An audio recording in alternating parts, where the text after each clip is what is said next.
So from the landing page, all you have to do is select Get Started, and we'll begin from here, creating our account. Now, for a borrower to get started, it's a traditional account creation. They'll enter their name, their last name, their username, email, and create a password.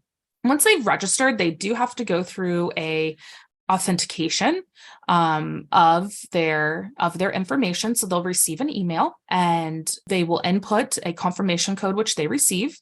It's very simple. I think we're all used to having to do that nowadays when we create accounts. And so the borrower will experience that typical behavior. They'll input their confirmation code and come back here to log in. Once we've already have one created, we'll go ahead and use this guy. So we have Bobby Jones. And Bobby Jones heard about the platform, was explored the landing pages, now is ready to get started. We'll go ahead and log in for him. So we have Bobby Jones, and Bob has already input his information, set up his password, and he's going to go ahead and get started. Once he's logged in, he sees a welcome message. And again, it's going to give him an idea of what to expect. He has his progress tracker on the left-hand side, and on the middle of the page, he can see that the steps, what's required of him. He's going to complete his profile, upload his loan information, give us some financial information, complete the questionnaire, and that's the point where he's able to decide his plan. And that process is then tracked on the left-hand side. So in order to do his profile, we'll go ahead and select a state of residence. So we'll pick Alabama and give him a phone number. Once we've completed the remainder of his profile, he will move to entering in his financial information. And so Bill is a teacher, and he's been teaching for about 12 years. He's a music teacher, and he is not married and has no children. So we'll go ahead and put in his annual income, which is $58,000. Again, he's not married. So we'll place that he is single, and his family size is just himself, so he enters 1. The next part that we ask for is for Bill to complete his goals. And so every borrower will want to tell us what is it that they are looking for in order to meet their financial goals with their student loan repayment. We give them a sliding bar. They can slide this over to the left, which would give them a recommendation towards the lowest monthly payment, and they can slide it over to the right, which is going to gear that recommendation towards the lowest total paid back over the life of their loan. So let's go ahead and look at some lower monthly payments. The next step is the loan information. Bill is going to be able to input his federal student loans and or his private loans. So our application does handle private student loans, but Bill only has federal student loans, so we'll go ahead and show you this process. So he's going to sync his federal loans by uploading his NSLDS loan file from his FSA account. Now, we want to be able to coach the borrower on how to provide this information along the way. So we provide steps that they're going to take. So step 1, they're going to open up the FSA login window and enter their FSA ID and password. The second step is once they've logged in, they're going to return to our application and open up the download file window button by selecting this button. Once they have done that, the NSLDS file, which is the file we're looking for, it's their student data, will begin to download into the window, and they'll see that happen normally at the bottom of their page or in their screen, and they can go ahead and select that file and their most recent downloads. So for today, I'm going to use a different file, but it's going to show the upload of an NSLDS file. So we can see that here. We see that the read back of those loans, so it was successfully uploaded.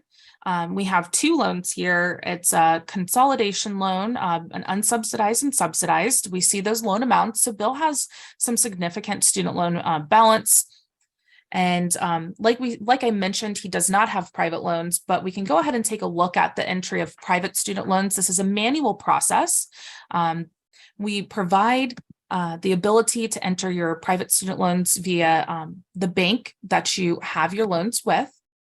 You'll enter in the status of the loan. This can be current, delinquent, I'm still in school, or I'm in my grace period.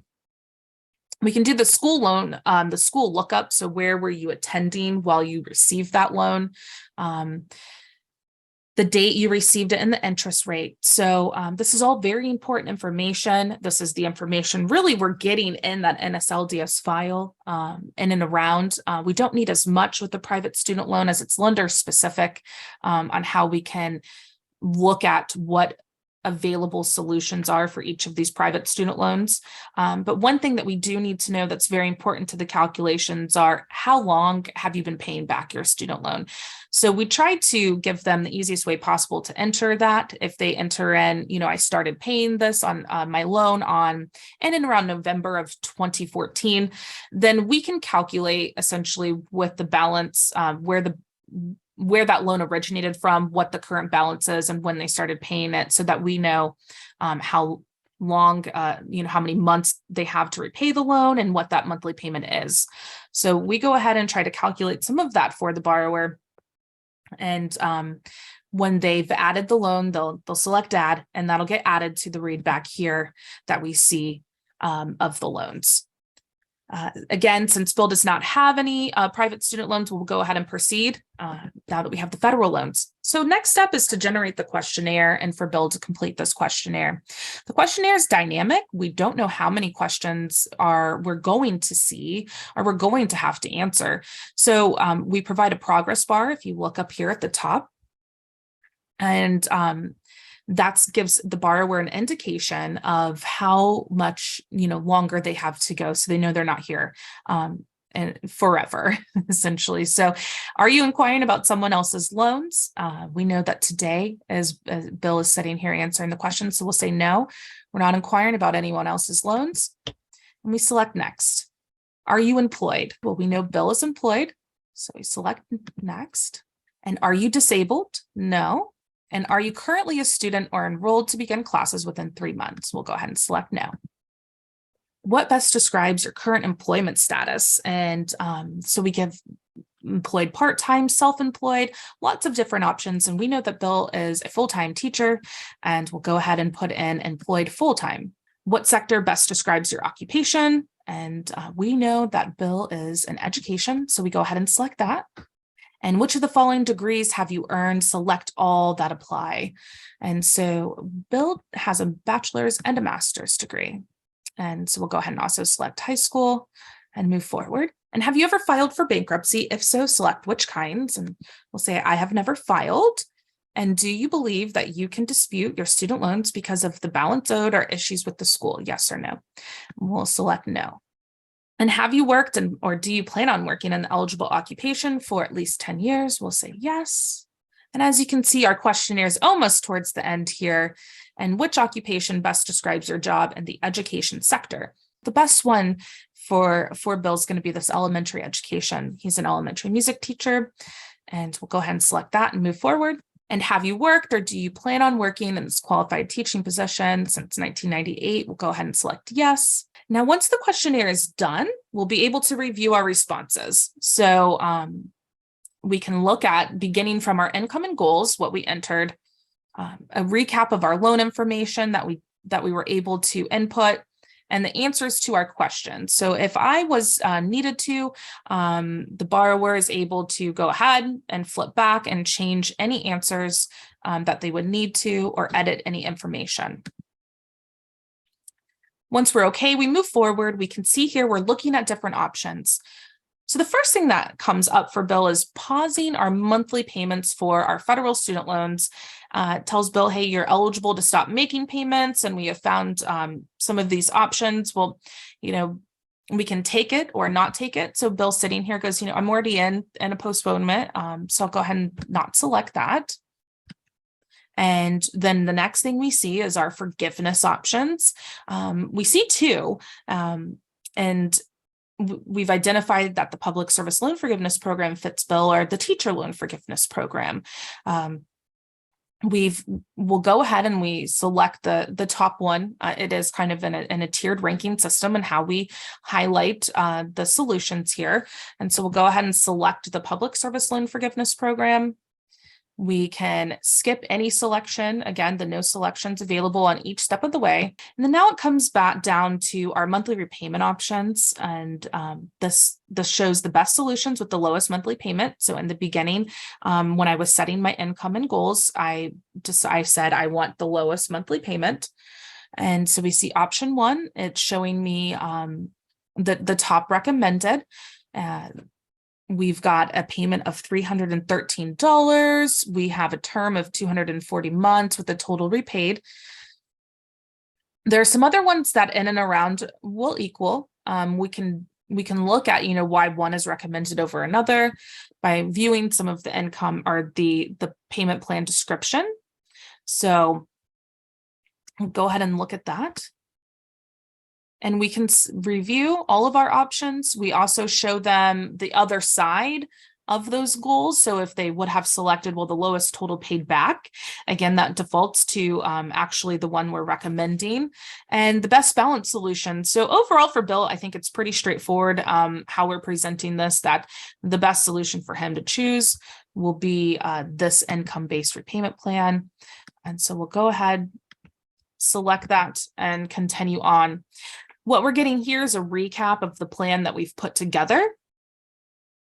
And so they can take action on this plan by going to the dashboard. He's able to begin implementing, which means I'm going to fill out my forms. I'm going to submit these to your servicer, more in a do-it-yourself kind of method, because in that action plan, we're giving them tips and information that are going to help them and guide them on implementing this plan themselves. However, we do always want to support and provide additional services to these borrowers, and we do that by our products of document preparation and our one-on-one call with the student loan experts. So if we need more help, that is available.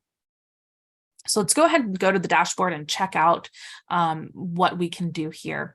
So the action plan, we display that essentially electronically here. We can view each of the solutions. There's a one-time payment made under, so we're giving, right, this is the checklist. This is what Bill needs to do in order to implement each of these solutions.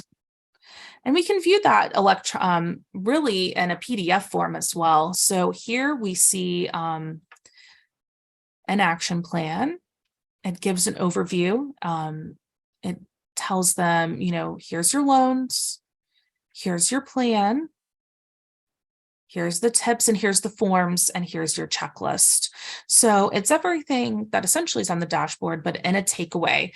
And having this takeaway can be work really well for certain partners and agencies, and especially for the borrower, if they need to bring this to an accountant or a CPA or any other type of counselor that's helping them with their financial situation. They're able to download this so that they can save it to their desktop. They also are able to view their documents. And so this is all of the documents associated with these solutions. They can pick on, I'm going to do my public service loan forgiveness solution. They can go ahead, click that form, and they have the PDF that they can take away. They can print that, download it, and fill it out themselves. One thing here that we can go ahead and show you is they also can get help with these documents. So to take a look at that, now this tool tells the borrower, these are your solutions. Of course, we want to recap that by solution. They'll select a solution and a survey will display on the right-hand side. Very similar to if you've had to fill out documents online before, whether it be for your taxes or any other, information, a medical form, where you'll see a survey, you'll just enter in that information. We put in our social. We are saving some and auto-populating certain information that we may have already asked Bill, and put the street address, our city, select our state of residence, and our zip code. Now within the survey, we're able to select different answers. Essentially, we're just completing the fields in the form that we would then have to do. So I'm single, and then we work our way through. And once we are done with the survey then will collapse and we'll be able to then view our documents over in the left-hand side. So an example of a completed document that has been done through the document preparation is here. And we see all of the information and how we've answered the questions. And some of these forms can be several pages long, and this tool can be very helpful in automating this process for the borrower. And so these documents are also stored. So if Bill is to return to his dashboard, he's going to have a stored version of all of his documents that he has finished so that he has access to those, that he can use them in the future. So he will print those off, sign them, date them, and return to the servicer. And again, that information is in his action plan. That is part of his checklist and a part of his steps that he needs to follow to implement his plan. Other things that we provide on the dashboard is payment plan summary. So this is going to highlight exactly how Bill's going to make his monthly payment every month. So we see that it's $313. We see a term, just a summary of the monthly repayment plan. However, we can get some into the details of this payment by selecting that payment plan details. And here we can view a full amortization schedule of all of our loans if we'd like to. You can see that payment schedule populate down here. We can view this by month or by year. By year, we see that year over year, our plan will increase. That increase is a gauge of a typical 3% increase of income every year. We see a monthly payment plan breakdown.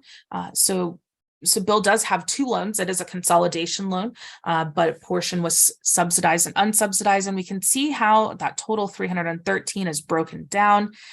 And if Bill knows that he's not going to start paying his loan today, but he suspects that, I'll start paying this back in June, say June 30th, then that's going to change the start date here. And we can see all that reflected in his payment plan schedule. And returning to the dashboard, we can see we can look at these other additional services. We've already explored the document preparation, but we do have the ability to schedule a call with an expert. That's always here. What we offer here is that we have a virtual counseling team, but many of our partners too may also want to provide the counseling. So this is the interface in which we would connect either our virtual counseling team's calendar or our agencies or our partners for counseling teams calendars. That all happens through Calendly. That's a great management tool.